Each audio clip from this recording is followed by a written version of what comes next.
Xin chào các bạn, chào mừng các bạn đến với video tiếp theo của mình ha. Thì bây giờ là 10 giờ kém 20 rồi các bạn. Mình sẽ bẫy chim im bịp với các bạn ơi. Video này mình sẽ bẫy chim im bịp.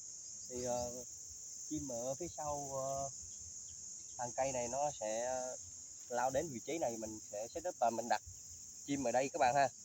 Đấy, thì ngày mới mình cũng xin chúc các bạn một ngày mới thật là vui vẻ ha. Bây giờ mình sẽ tiến hành mình vệ sinh ở đây, mình đặt chim ở đây các bạn ha.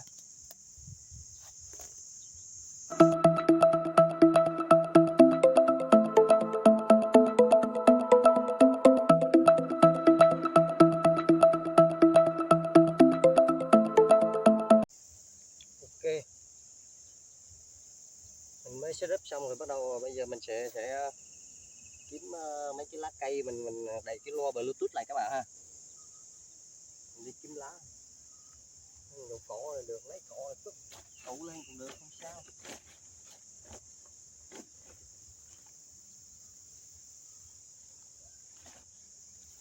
Lấy cỏ để tụ lên cái loa cũng được các bạn ơi, không sao cả.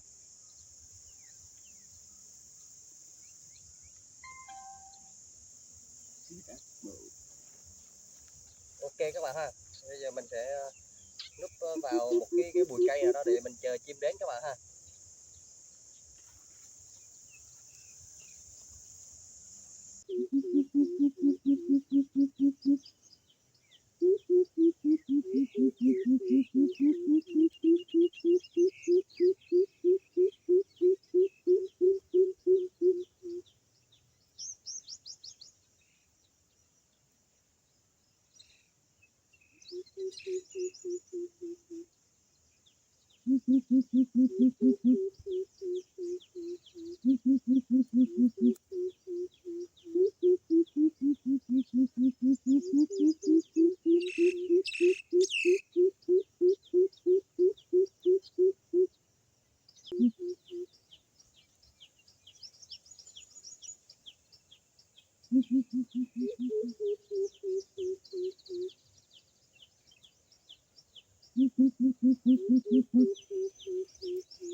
Ok các bạn ha, em nó đã dính chưởng các bạn, em này khôn các bạn ơi, xuống lần thứ hai luôn rồi mới dính chưởng các bạn ơi,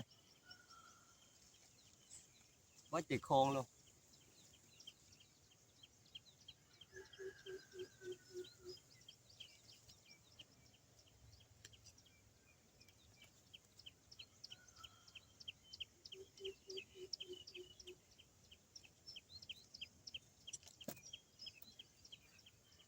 Ok các bạn ha, đấy, khoảng cỡ 30 phút đó các bạn.